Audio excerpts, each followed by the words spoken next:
رمز قرآن از حسین آموختیم ذاتش و شعلہ اندوختیم کہ ہم قرآن کی رمز کو حسین پاک سے سمجھتے ہیں، اور ہمارے ایمان میں جو حرارت ہے، ہمارے وجود میں عشق کی جو گرمی ہے، تاریخ اسلام میں جو محبت کی ایک حدت اور حرارت ہے، یہ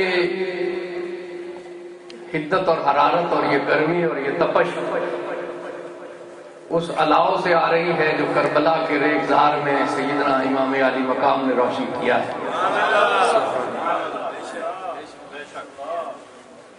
کربلا کے ریگزار میں امام علی مقام نے اپنے مقدس خون کا نذرانہ پیش کیا۔ اہل بیت اطہار کا تقریباً سارا گھرانہ وہ شہید ہو گیا۔ سوچنے کی بات یہ ہے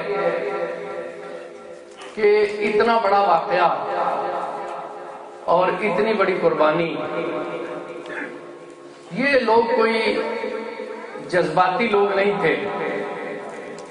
آج صدیوں کے بعد کسی پر یہ غلط انکشاف ہوا ہو تو یہ ان کی سوچ کی غلط اندیشی ہے کہ یہ جنگ کوئی قبیلے کی عصبیت کی جنگ تھی، یہ جنگ انا کی جنگ تھی یا کسی ضد کی جنگ تھی۔ امام علی مقام کی ذات جن نسبتوں کی حامل ذات ہے، وہ نسبتیں کسی اور ذات میں جمع ہو ہی نہیں سکتی۔ امام علی مقام اس وعدے کا مصداق ہے جو سورہ کوثر میں اللہ نے اپنے محبوب سے کیا۔ امام علی مقام حضور اکرم صلی اللہ علیہ وسلم کی نسبتوں کے امین ہیں، علی مرتضیٰ کے لفظ جگر ہیں، انہیں طیبہ طاہرہ سیدہ ظاہرہ فاطمہ سلام اللہ علیہا کی آغوش تربیت سے شرف حاصل ہوا ہے۔ وہ خلفائے راشدین کی محبتوں کے حامل ہیں، وہ حسن مجتبیٰ کے بھائی ہیں۔ تاریخ میں ایسا کون ہے کہ جس کے وجود میں یہ ساری نسبتیں اکٹھی ہیں؟ اگر اتنی نسبتوں کا حامل شہزادہ رسول انا کی اور قبیلے کی عصبیت کی جنگ کر رہا ہے تو آؤ ہم اپنے اپنے گریبانوں میں جھانک کر دیکھیں کہ کون ہے جو اسلام کا علم اٹھائے گا۔ اگر اتنا بڑا انسان محض ضد اور قبیلے کی عصبیت کے لیے اپنا گھرانہ قربان کر رہا ہے تو صدیوں کے بعد آج کے محققین کو اسلام کہاں سے حاصل ہو گیا اور قرآن کی سمجھ کہاں سے آ گئی؟ نہیں، یہ محض کوئی جذباتی بات نہیں ہے، ایک حقیقت ہے۔ قرآن مقدس کی روشنی میں اسے ہم سمجھنے کی کوشش کریں۔ نبی کریم صلی اللہ علیہ وسلم کے بعد حضور کے خلفائے راشدین نے حضور کی تعلیمات کی روشنی میں اپنے اپنے کارہائے نمایاں انجام دیے۔ حضرت حسن رضی اللہ تعالی عنہ کے معاہدے سے خلافت راشدہ کا دور ختم ہوا، پھر معاملہ حضرت امیر معاویہ کے ہاتھ میں آ گیا جو حضور اکرم صلی اللہ علیہ وسلم کے صحابی ہیں۔ تاریخ کے چند واقعات کے علاوہ ان کی سیرت، ان کے کردار، ان کے نظم مملکت، ان کی دانشمندی، ان کی فہم و فراست کے بارے میں کبھی کسی مورخ نے کوئی کلام نہیں کیا، اور امت کا جو اجماع ہے اس کے مطابق ایک صحابی رسول کی حیثیت سے ہر شخص نے ان کی عزت اور قدر کی ہے۔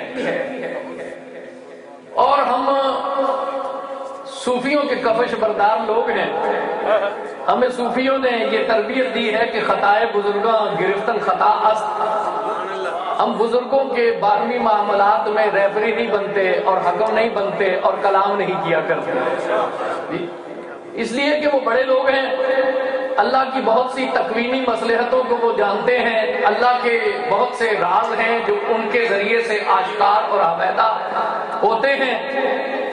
دو بڑے آدمیوں کے درمیان حکم وہ بن سکتا ہے جو خود ان سے بڑا ہو۔ پڑا ہو وہ فیصلہ کر سکتا ہے کہ صحیح کون ہے غلط کون ہے، خطا کہاں ہے ثواب کہاں ہے۔ ہم جو کہ ان کے جوتے اٹھانے کی اہلیت نہیں رکھتے، ہم بڑے لوگوں کے معاملات میں حکم بننے کا حق نہیں رکھتے۔ یہ ہے اہل سنت والجماعت کا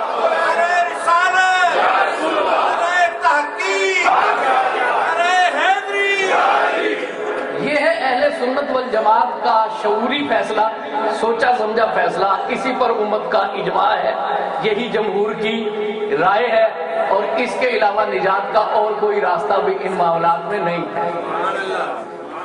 تاریخ کے کیا معاملات ہیں، تاریخ کے کیا جبر ہیں، تاریخ کی کیا مجبوریاں ہیں کہ یزید سریر آرائے مملکت ہوا، وہ اس مختصر سے وقت کا موضوع ہو نہیں سکتا۔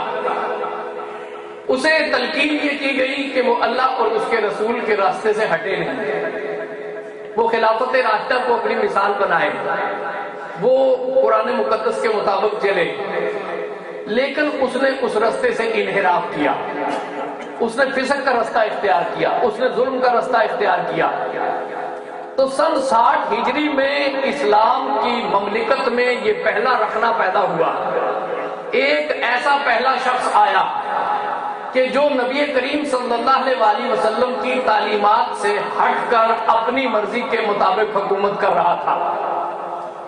اب لامحالہ طور پر تاریخ نے یہ دیکھنا تھا کہ اس وقت کا سب سے بڑا انسان کون ہے اور اس سب سے بڑے انسان کا فیصلہ کیا ہے، وہ ظلم سے سازگاری اختیار کرتا ہے یا ظلم کے خلاف آواز اٹھاتا ہے۔ اس کا فیصلہ تاریخ کی آنے والی اسلام کی صدیوں کا فیصلہ ہوتا، اسلام کا مزاج قرار پاتا، حجت اور دلیل بنتی۔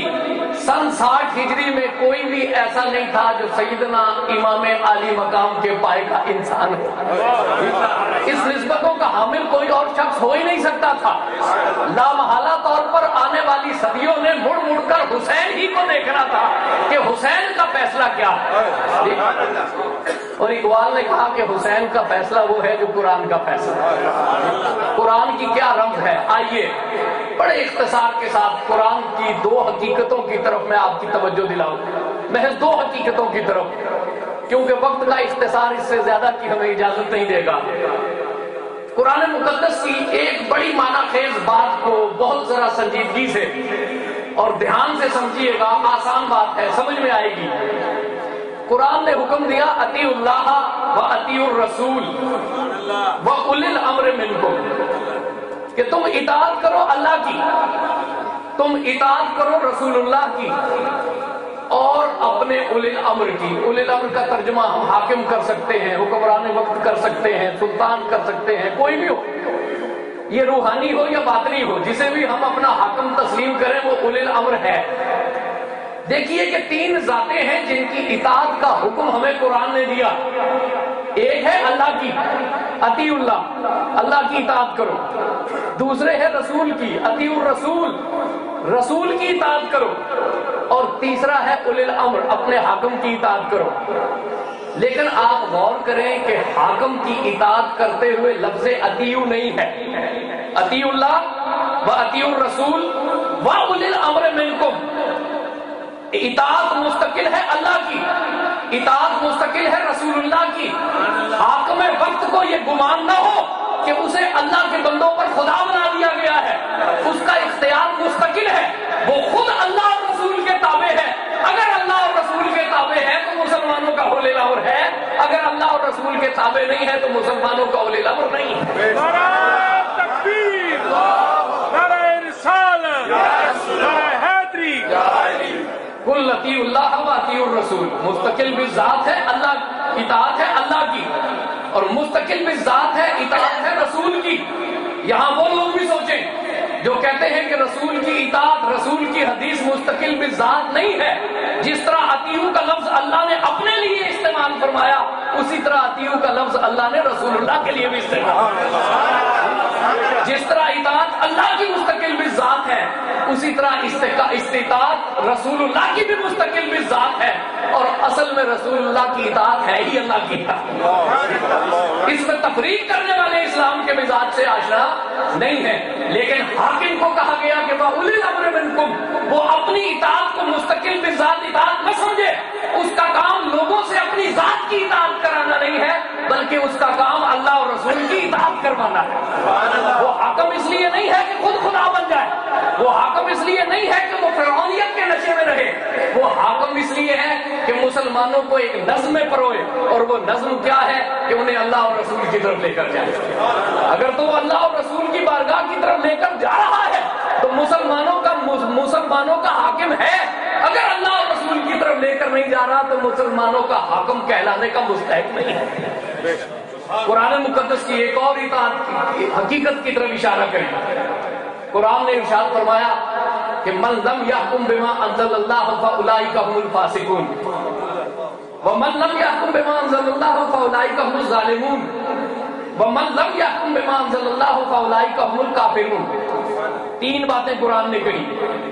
قرآن نے کہا کہ جو اللہ کے حکم کے مطابق فیصلہ نہیں کرتے وہ فاسق ہیں، جو اللہ کے حکم کے مطابق فیصلہ نہیں کرتے وہ ظالم ہیں، جو اللہ کے حکم کے مطابق فیصلہ نہیں کرتے وہ کافر ہیں. اب یہاں پر 3 حکم قرآن نے لگائے. جرم کیا ہے کہ اللہ کے حکم کے مطابق فیصلہ نہیں کیا. حکم قرآن نے 3 مختلف لگائے. امام بیضاوی رحمت اللہ علیہ نے اس کی تشریح فرمائی کہ ایک سرتابی وہ ہے جو انسان بھول چوک کر دیتا ہے، غلطی ہو گئی اسے، یہ تو ہے فسق. دوسری حکم کی سرتابی یہ ہے جو دانستہ کرتا ہے، اپنی حد سے تجاوز کرتا ہے، لیکن اللہ کے قانون کو اللہ کا قانون سمجھتا ہے. ہوائے نفس غالب آ جاتی ہے، وقتی مفادات غالب آ جاتے ہیں، حد سے تجاوز کر لیتا ہے، یہ ہے ظلم. اور تیسری سرتابی کیا ہے کہ جس طرح آج کل فیشن بن چکا ہے، ہمارے حکمران کہتے ہیں کہ یہ اسلامی شریعت نافذ کریں گے تو مہذب دنیا کیا کہے گی، یہ دور ترقی یافتہ ہو چکا ہے، لوگ روشن خیال ہو گئے ہیں، یہ قانون نافذ کریں گے تو لوگ کیا کہیں گے. تم لوگوں کو روشن خیال سمجھتے ہو. وہ بیٹے جو اقتدار کے لیے اپنے باپ کا گلا کاٹ دیتے، وہ لوگ جو کہ اپنے بیٹوں کو پس دیوار زندہ دھکیل دیتے ہیں، وہ جو اپنے بھائیوں کو زہر دے دیتے ہیں، وہ تو تمہیں مہذب لگ رہے ہیں. اور اللہ جو ارحم الراحمین ہے اس کا قانون تمہیں غیر مہذب لگ رہا ہے. اللہ جو رحمان اور رحیم ہے، اللہ جو ماں سے بھی 70 گنا زیادہ اپنی مخلوق پر شفیق ہے، اس اللہ کے قانون کو تم کہو کہ یہ تو ظلم ہے. اور تمہارے قانون بڑے شائستہ ہیں. تمہاری تاریخ کیا ہے؟ اسکندر و چنگیز کے ہاتھوں سے جہاں میں 100 بار ہوئی حضرت انسان کی کبا چاک. وہ انسان جو دوسرے انسانوں کی کبائیں چاک کرتا ہے وہ تو خود رحم دلی کا سمبل بن جائے. اور اللہ جو ارحم الراحمین ہے اس کے قانون کی حکمتیں تمہیں ظلم نظر آئیں اور مہذب دنیا کے تقاضوں کے خلاف نظر آئیں، یہ سوچنے کی بات ہے. قرآن مقدس نے کہا کہ وہ لوگ جو اللہ کے حکم کو حقیر سمجھتے ہیں، من لم یحکم بما انزل اللہ فاولئک هم الکافرون، یہ فتویٰ کسی مفتی نے نہیں دیا، یہ حکم قرآن کا اپنا ہے، یہ حکم قرآن کا اپنا ہے. اب ایک ایسا شخص جو اللہ اور رسول کی اطاعت کے مقابلے میں اپنی اطاعت کا نعرہ بلند کرے، ایک ایسا شخص جو کہ شریعت کے معاملات کو حقیر سمجھے اور کھلم کھلا ان کا مذاق اڑائے، اگر وہ اسلام میں پہلی دفعہ برسر اقتدار آ گیا تو کیا تاریخ نے دیکھنا نہیں تھا کہ حسین کا فیصلہ کیا ہے، حسین کا فتویٰ کیا ہے؟ رب کعبہ و بطحا کی قسم، حسین بیعت کے لیے ہاتھ بڑھاتے تو حق کی روایت 60 ہجری میں ختم ہو چکی ہے. پھر کس کو حق تھا کہ وہ حق کی آواز بلند کرے؟ شہزادہ رسول حق سے اگر نہ حق سے سازگاری کر لے تو پھر حق کس کو تھا کہ وہ آواز صداقت بلند کرے؟ یہ اوروں کا ہے پیام اور میرا پیام اور ہے. عشق کے درد مند کا طرز کلام اور ہے، عشق کے درد مند کا طرز کلام اور ہوا کرتا ہے. ایک راستہ رخصت کا راستہ ہے، وہ کمزوروں کا راستہ ہے، وہ بزدلوں کا راستہ بھی ہو سکتا ہے، وہ کسی مصلحت کیش کا راستہ ہے، ایک راستہ عزیمت کا راستہ ہے. دونوں ہی راستے اختیار کیے جا سکتے ہیں. ذرا ایمان اور آگہی سے کہو کہ حسین کا راستہ رخصت کا ہونا چاہیے کہ عزیمت کا ہونا چاہیے؟ حسین کا راستہ عزیمت کا راستہ ہے. معاملہ یہ نہیں کہ اقتدار کس کے پاس رہا، اقتدار تو ایک آنی جانی چیز ہے نا. اقتدار کی تما حسین پاک کو ہو ہی نہیں سکتی. حسین کا راستہ عزیمت کا راستہ تھا اور عزیمت کا راستہ ہی باوفا لوگوں کا راستہ ہوتا ہے. بادہ نوشان مہے عشق کی لب بوسی.